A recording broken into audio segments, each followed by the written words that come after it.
Pourquoi les gens ne veulent pas voir la réalité? Voir la réalité d'une situation nécessite parfois d'accepter que l'on se soit trompé. Nécessite donc de changer. Le problème, c'est qu'en fonction de nos convictions, en fonction de ce qu'on a décidé de croire pendant X nombre de mois ou X nombre d'années, accepter de voir la réalité telle qu'elle est, ce n'est plus juste changer de direction. Ce n'est plus juste dire que l'on s'est trompé. On a eu le temps de s'identifier à un choix que l'on a fait. Par ce fait, on a l'impression de changer notre identité. Et à ce moment-là, notre ego ne veut pas l'accepter. Donc on préfère garder la tête au fond du trou plutôt que de la lever. Parce que voir la réalité nous fait mal. Voir la réalité signifie qu'on s'est trompé sur qui on pensait être. C'est la raison principale pour laquelle les gens ne veulent pas voir la réalité. Il y a quelques temps de cela, il y a quelques mois, il y a un peu plus d'1 an, pour certaines personnes, de par leurs convictions, on leur avait dit « Prends ça, tu n'auras plus besoin de t'inquiéter. Tu n'auras plus besoin de faire ceci, de faire cela, et tu seras autorisé à faire ceci, faire cela. » C'est un petit peu le jeu de Jacques Addy. Jacques Addy a dit « Ah !» Un petit peu le jeu de 1, 2, 3 soleil. Il y a des règles à jouer. Sauf que, de par le fait que maintenant on en détermine un abonnement trimestriel, de plus en plus de gens réalisent qu'on s'est foutu de leur gueule. Mais beaucoup d'entre eux ne veulent toujours pas l'accepter. Parce que accepter qu'on s'est foutu de ma gueule pendant tout ce temps-là, où j'avais des convictions bien définies sur comment régler la problématique à laquelle on est confronté, signifie que je me suis laissé faire tromper. Signifie que je n'ai pas eu la force mentale de réaliser qu'on se foutait de ma gueule. Parce que réaliser qu'on se fout de ma gueule aujourd'hui signifie qu'on s'est foutu de ma gueule depuis 2 ans. Signifie que je n'ai pas pu voir qu'on se foutait de ma gueule depuis 2 ans. Signifie que je me suis fait manipuler depuis 2 ans. Signifie que je ne regardais pas les choses de la bonne manière. Et cela peut être difficile, et c'est pour cela que les gens ne veulent pas voir la réalité telle qu'elle est. L'exemple de la situation actuelle, tu peux le reprendre au niveau de la nourriture.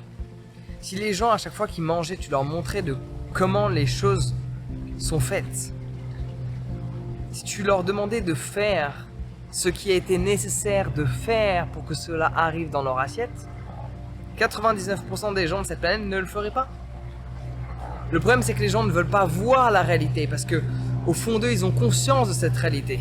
Sauf que si ils acceptent de voir la réalité telle qu'elle est, ils vont se prendre une claque tellement violente qu'ils préfèrent ne pas la regarder.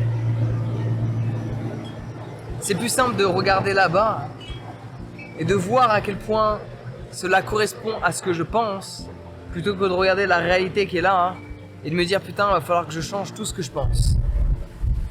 Il va falloir que je change mes habitudes, que je change mon comportement, que j'accepte m'être trompé, que je l'admette auprès des gens avec lesquels je peux être confronté que j'avais tort. Dire j'ai tort, dire j'avais tort signifie mettre son ego de côté. Et c'est très difficile pour la plupart des gens. C'est pour cela que la plupart des gens n'osent pas regarder la réalité en face. Voir la réalité en face peut faire mal. Mais voir la réalité en face est extrêmement libérateur. Parce que tu arrêtes de porter ce voile. Alors oui, c'est difficile. Surtout que, en fonction, plus tu t'obstines à ne pas voir la réalité, plus le jour où peut-être où tu y seras confronté, de par X ou Y situation, le jour où si celui doit arriver, où la vie te confronte obligatoirement à être confronté à cette réalité, automatiquement, ça va être violent. Donc il vaut mieux accepter un peu de souffrance et être confronté à la réalité maintenant au bout de quelques mois d'illusion ou de quelques années d'illusion plutôt qu'au bout de quelques dizaines d'années d'illusion.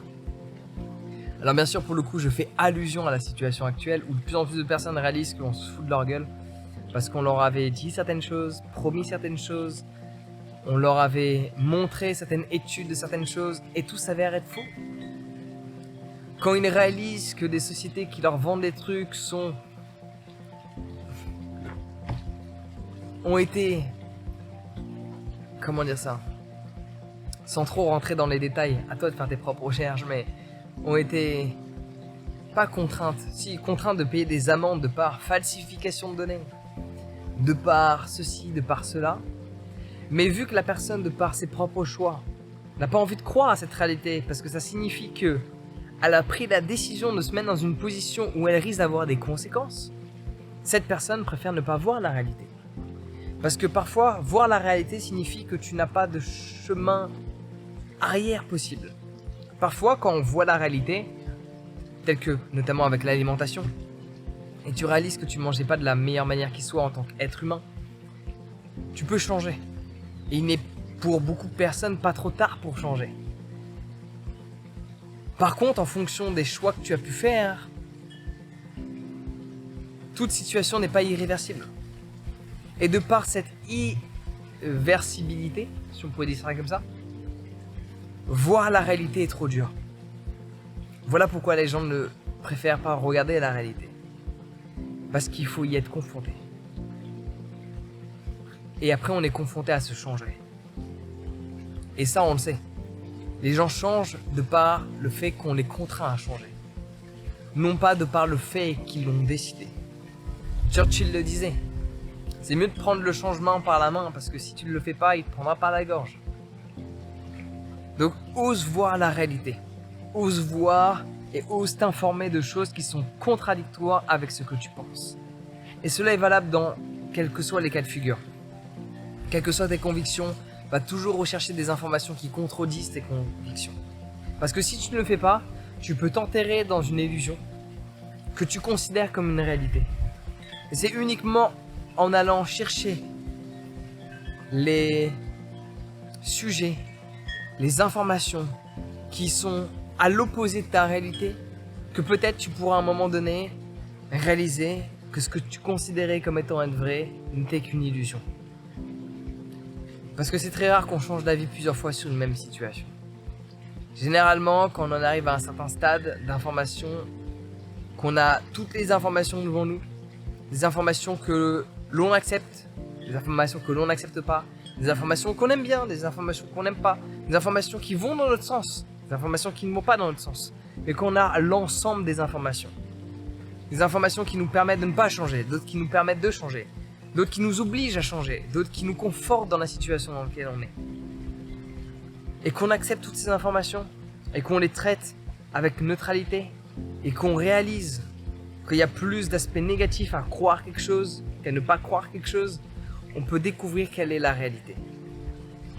Voir la réalité telle qu'elle est nécessite d'observer les choses telles qu'elles sont.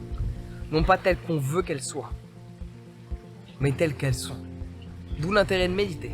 Méditer te permet de pas avoir un avis prédéfini sur quelque chose et juste d'observer la chose telle qu'elle est, sans l'interpréter.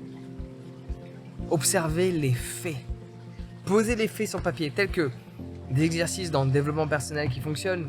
Par exemple, tu n'aimes pas ton travail, tu fais une liste sur aspect bénéfique de ton travail, sur ta vie d'aujourd'hui, aspect négatif. S'il y a plus de négatif, ou si le négatif a plus d'importance pour toi, en fonction des points, il faut le changer. S'il y a plus de positif, ou que le peu d'éléments positifs sont plus importants pour toi, parce qu'il y a une hierarchy, il y a une importance dans les points évoqués. C'est pas juste, il y a 10 positifs, 3 négatifs. Non, ou vice versa. 3 positifs, 10 négatifs. S'il y a des éléments qui pour toi sont plus importants dans le positif, même si le nombre de points positifs est inférieur au nombre de points négatifs, il faut choisir le positif. Et le fait d'avoir ce type d'exercice et de le faire par rapport à une situation bien définie te permet de voir la réalité. Si cela n'est pas clair, c'est pas que je me suis mal expliqué. C'est que tu as du mal à juste observer les faits. Donc tu peux télécharger mon guide sur la méditation. Ça te permet d'avoir des idées claires et de peut-être également t'aider à voir que peut-être tu n'as pas voulu voir les choses telles qu'elles étaient. Et c'est ok. Et je pense que avec les informations que tu as de par la situation actuelle, juste le fait de méditer te guidera dans ce qui est la réalité. Je ne dis pas posséder la réalité, la vérité. Cependant, je peux te garantir qu'elle est en toi. Le problème, c'est que ta tête t'influence tellement. Tes pensées t'influencent en permanence. Si tu développes cette habitude de méditer, de te concentrer sur ta respiration, d'extraire tes pensées, de ne plus y être confronté, à ce moment-là, ta vision sur la vie est beaucoup plus claire. Tu commences à comprendre des choses sans les interpréter. Et quand tu comprends les choses sans les interpréter, juste en observant les faits, en observant ce qui est, en observant ce qui est devant toi, devant tes propres yeux, à ce moment-là, tu peux découvrir la vérité. Donc pour cela, télécharge mon guide sur la méditation, celui-ci va grandement t'aider. Prends soin de toi et passe une excellente journée.